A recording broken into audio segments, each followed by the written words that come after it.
The Senate is scheduled to hold its first vote on the biggest overhaul in decades of the nation's financial system, changes that could impact your savings, your pension, maybe even your job. This, as a big Wall Street investment bank comes under attack. On Tuesday, executives from Goldman Sachs, which is already facing government accusations of fraud, will testify before a Senate committee investigating whether the firm profited from the massive housing crash at the expense of its clients. Joining me this morning, three key players in the middle of this storm. With me here is Austan Goolsbee from the President Obama's Council of Economic Advisors. In Chattanooga, we have Tennessee Republican Senator Bob Corker, and in Cincinnati, Democratic Senator Sherrod, both key members of the Senate Banking Committee. Gentlemen, welcome.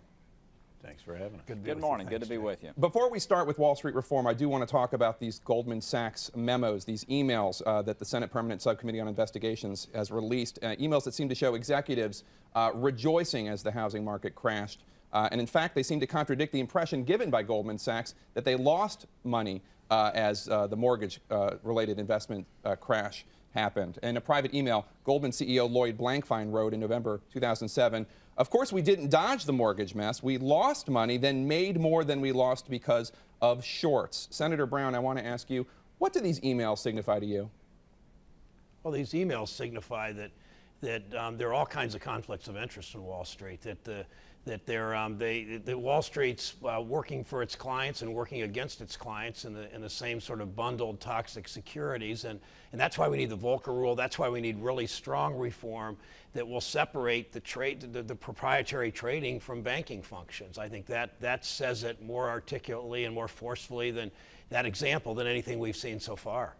Senator Corker, doesn't Senator Brown have a point? This is exactly why people think that proprietary trading, that is when a bank uses its own money to invest, should not be the same. That should be not in the same firm as trading for commercial banking, for clients, that there is a inbred conflict of interest there.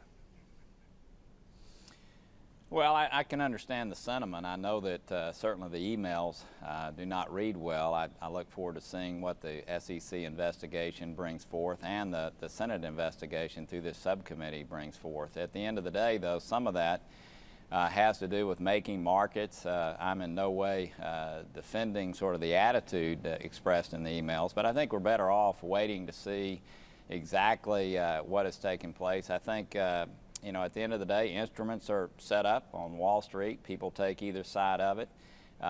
There are some conflicts of interest that can exist and do need to be looked at, but I'd rather wait and see how this investigation unfolds before making any judgments. Austan, is there anything in the legislation that Democrats are pushing that President Obama wants to pass? Is there anything that would have prevented what Goldman Sachs is accused of having committed? You know, I don't know the exact details, but there are a number of things that would go directly at the heart of some of these issues that are raised in these cases, like with securitizations, that the people who originate the securities have to maintain some ownership so that if they pack it full of things that are going to fail, they themselves are going to lose money when they do it.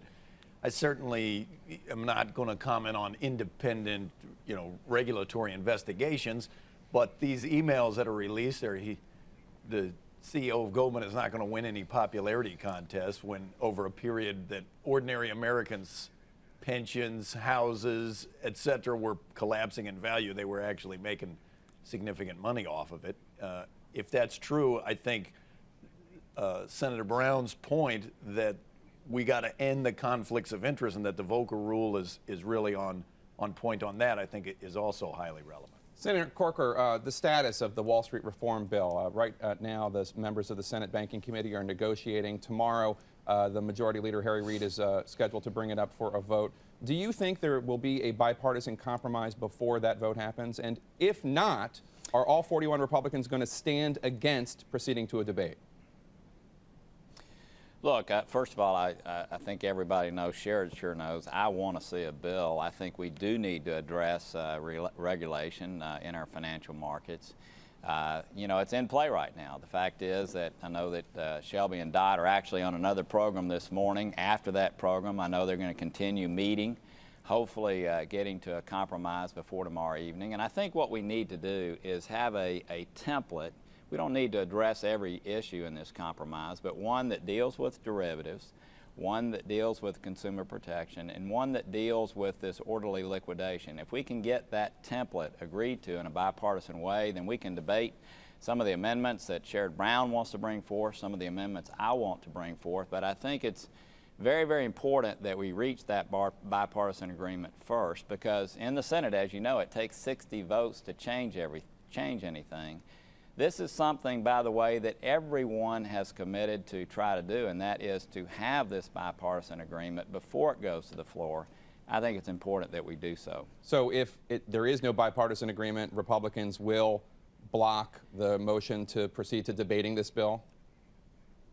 I think that's very likely, and I do want to say that we voted this bill. It's 1,336 pages. We voted it out of committee in 21 minutes with no amendments, with the understanding that before the bill came to the floor, we'd reached this bipartisan agreement. So again, we just want to see what was stated honored, and I know Sherrod Brown and Austan both know I want to see a bill, but I think, again, having this template done first is very, very important. It's very likely, I think it's almost a given, that if we don't reach that bipartisan agreement, that Republicans will probably want to put in place something that allows those negotiations to keep going for a while until we do that. So yes, 41 Republicans, in my opinion, would block it unless we reach this agreement, which we've all stated needs to occur. Senator Brown, let me ask you a question about the legislation itself. I have a copy of it here, and it says right at the top of the bill that the purpose is to promote the financial stability of the United States by improving accountability and transparency in the financial system, to end too big to fail, and for other purposes. Senator Brown, does this bill end too big to fail? Yeah, it does. It can do it better. And Senator Corker was part of the negotiations to deal with the resolution authority. But I also think just to interject, the resolution authority is for the federal government to come in, and if there's a failing financial system, to take over and liquidate that firm. I'm sorry, Senator Brown, go on. Yeah, but let me go back to something Bob just said, then I'll answer the question more specifically. You know, some Wall Street people have said the longer they can delay this, the more chance they can kill it. And I just don't want to see it delayed. We've been 2 years ago was the Bear Stearns problem. Ever since then, Senator Dodd in November put out a working draft. He then put teams together, including Senator Corker and Senator Warner and Gregg and others, and Senator Dodd and Shelby, and Senator Jack Reed was part of that too. And so we've been working on this for a long time. I hope that tomorrow night, when we have a vote, all we're asking tomorrow night is 60 votes. We need a Republican or two or three to simply say, let's move forward and debate. And then Bob Corker and I and others can offer any kinds of amendments we want. So I hope that they will not en masse as a party. I put it this way, I wish there were more Bob Corkers in the Senate Republican caucus, because he's been very open with negotiations. And then Senator Shelby and Senator the Minority Leader McConnell pulled them back, and I think on behalf of Wall Street lobbyists. But put that aside. In terms of too big to fail, you know, we do have this resolution authority. It's well done, written by Senator Corker and Senator Dodd and some others bipartisanly. I think we need to do more to prevent too big, though. Too big to fail is too big. And my amendment that Senator Kaufman from Delaware and I are offering next week or the week after will basically say that we'll put some limits on the size of these banks. Let me give you one statistic, if I could, Jake. 15 years ago, the assets of the 6 largest banks in this country totaled 17% of GDP, 17% of GDP. The assets of the 6 largest banks in the United States today total 63% of GDP. And that's we got to deal with risk, to be sure, but we've got to deal with the size of these banks, because if one of these banks is in serious trouble, it will have such a ripple effect in the whole economy. So we simply can't let them get this big and have this kind of economic power over Main Street, over a small business in Canton, Ohio, or a manufacturing plant in Dayton. I mean, we just can't let this happen. And Austan, Senator Brown's going to introduce an amendment that would cap the amount a bank can borrow to finance operations at 2% of GDP, 2% of the gross domestic product. Wouldn't that actually stop too big to fail by preventing these banks from being too big? And why isn't the administration behind that? Well, the president's totally committed, and it's one of his key principles, that we're going to end too big to fail. We're going to end the bailout era that began under the last president for good. That's not going to happen anymore. We can we're open to negotiating details. Obviously, as we start getting into it, they're complicated.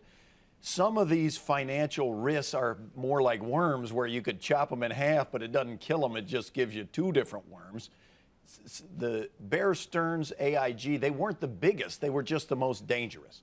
And we've got to come at this from every side. Look, we're open to looking at ending too big to fail on the size angle, on what risky investments they're allowed to take, looking at the derivatives components so that AIG, like, they can't threaten to blow up the whole world because they have some of this $600 trillion pool of derivatives that we know virtually nothing about, that are in the dark.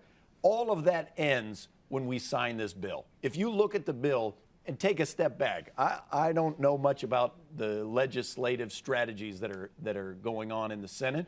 They are important. I do know that the president has laid out what this bill does is we're going to end bailouts. We're going to hold accountable the people that get into the messes. So if they get in trouble, they fail. All we're going to do is pay funeral expenses, and we're going to have the strongest consumer protections ever in this country.